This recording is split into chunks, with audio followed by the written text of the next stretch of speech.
পঞ্চায়ত নিৰ্বাচন অনুষ্ঠিত কৰিব পাৰি বুলি গুৱাহাটী উচ্চ ন্যায়ালয়ে এটা ৰায়দান কৰিছে। কিন্তু আজি 13 তাৰিখ 12 তাৰিখ আজিৰ পৰা যদি এমাহৰ ভিতৰত আমি পঞ্চায়ত ইলেকশ্যন অনুষ্ঠিত কৰোঁ, সি মেট্ৰিক পৰীক্ষা আমাৰ 14 তাৰিখৰ পৰা হায়াৰ ছেকেণ্ডেৰী পৰীক্ষা অনুষ্ঠিত হ'ব।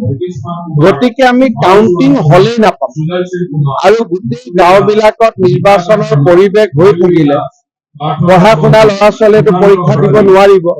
গতিকে মই ভাবো আমাৰ হাতৰ পৰা সময়টো পাৰ হৈ গ'ল।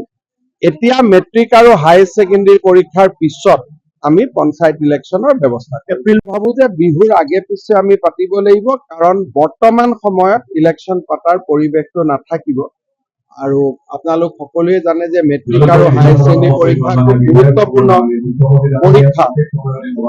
আমাৰ মন আছিলে যে আমি যদি 3 তাৰিখ বা 2 তাৰিখে যদি অধিসূচনা দিব পাৰিলোহেঁতেন, মেট্ৰিক পৰীক্ষা 10 দিন আগতে আমাৰ পঞ্চায়ত ইলেকশ্যনটো সম্পূৰ্ণ হৈ গ'লহেঁতেন।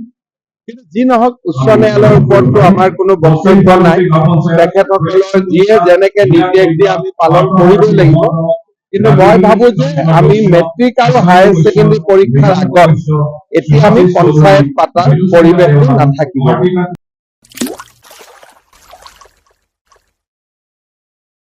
अन्नपूर्णा काव घी देश के हर एक खाने को लजीज बनाता है।